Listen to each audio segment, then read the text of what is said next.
Quarteto Fantástico, Primeiros Passos. Assisti a este novo filme da Marvel Studios e que sensação gostosa de sair do cinema após assistir a um filme muito bem desenvolvido, muito bem feito e muito bem planejado.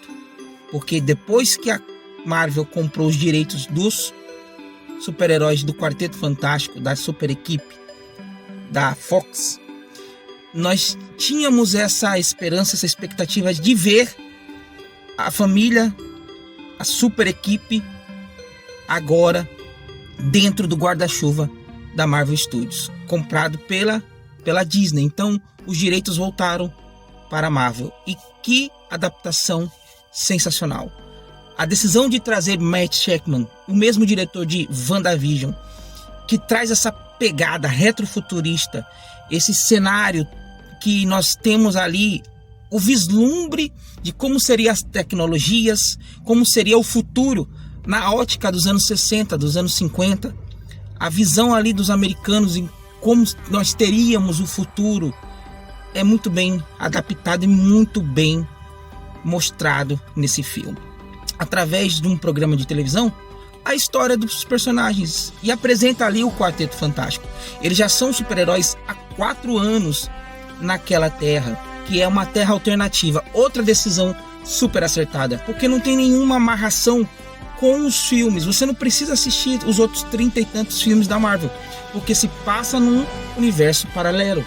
É um mundo alternativo, é a Terra 828, ou seja, são histórias originais, são histórias de uma terra paralela. E os personagens já estão estabelecidos, são superestrelas, são os protetores da Terra nesse universo. E nesse contexto, nos é apresentado Galactus, dessa vez de forma brilhante, interpretado pelo grande ator da voz maravilhosa, que é o Ralph Ineson. Que personagem imponente! É uma força cósmica, uma força da natureza, um devorador de mundos, que sofre, que carrega o peso de uma maldição por ter que se alimentar e devorar. Essa maldição que carrega Galactus é muito bem explorada no filme e é apresentada. E que imponência! E que personagem sensacional! Tivemos sim dignamente um Galactus apresentado nesse filme.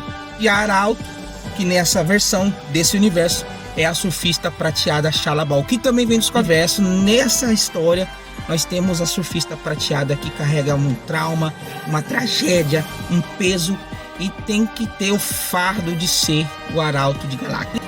Eu tenho um ponto alto para dizer que o elenco está simplesmente fantástico. Desculpa o trocadilho, mas está perfeito. Os 4 atores passam muito bem essa sensação de família. Nós temos Pedro Pascal, nós temos a Vanessa Kirby, Ebon Boss-Bachrach e o Joseph Quinn como os personagens principais. E que química, que relacionamento, cenas maravilhosas de interação entre esses personagens. É evidente que a escolha desse elenco foi, mais uma vez, um ponto acertado de Quarteto Fantástico Primeiros Passos. Ponto negativo, nós temos pontos negativos nesse filme. Na minha opinião, ele é um pouco acelerado. O começo dele, nós temos ali cenas de apresentação de personagens e de vilões também, porque mostra ali o contexto da equipe sendo os super-heróis, os heróis de Nova York. Nós temos ali cenas que foram obviamente cortadas, e nós sabemos que tivemos vilões que foram cortados, apresentações dos personagens que foram reduzidos, ou seja, eles enxugaram muitas coisas, muitas cenas que apareceram nos trailers, não tem no corte final do filme. Então, o ponto negativo para mim é a duração desse filme. Por ser um filme inovador, por ser uma estratégia diferente de apresentar personagens e de contar uma história através da ficção científica que nós ainda não tínhamos visto, poderia ter muito mais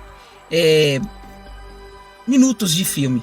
Não temos nem 2 horas de filme, mas enfim, Quarteto Fantástico Primeiros Passos é divertido, tem ação, tem romance, tem interação entre os personagens, é da Marvel, dos quadrinhos lá dos anos 60. É muito bom, cara. Você precisa ir ver esse filme na maior tela possível, em IMAX, para você ver a imponência do Galactus e como esse personagem foi muito bem explorado nesse filme, certo?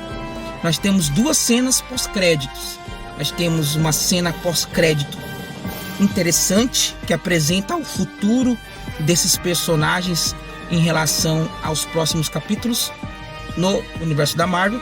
E nós temos uma cena lá depois dos últimos créditos que é um pouco irrelevante. É uma cena apenas uma piada. Se você quiser saber, a gente conta agora a partir desse momento. As duas cenas pós-créditos são: a primeira, nós temos a apresentação de Victor Von Doom. Sim, o Doutor Destino se encontra nesse universo. A Sue e o Franklin, já com 4 anos de idade, após os eventos do filme, passam-se 4 anos, e ela está ali lendo um livro para o seu filho. Então a cena corta, muda-se a trilha sonora e se é apresentado um homem. A gente consegue identificar a silhueta e a capa verde, característica do personagem, e a máscara de ferro nas suas mãos. E o Franklin lendo o livro no colo do tio Doutor Destino, que será interpretado por Robert Downey Jr., voltando à Marvel, dessa vez como vilão, Victor Von Doom. Muito bom, né? Talvez nesse universo o rosto, né, o personagem, a pessoa, o Victor Von Doom tem o rosto do Homem de Ferro. É um universo paralelo, certo? E a segunda cena pós-crédito é a animação do desenho, porque eles são super-heróis, então eles têm os desenhos, eles têm os personagens feitos de cartoon pelas pessoas, porque eles são super estrelas deste universo. Então lá tem a abertura do desenho. É só isso, tá bom? Vale muito a pena assistir, e eu gosto muito dessa abordagem sci-fi e dessa forma como eles apresentaram o Quarteto Fantástico. E você vai assistir? Beleza, então, valeu, falou e até mais.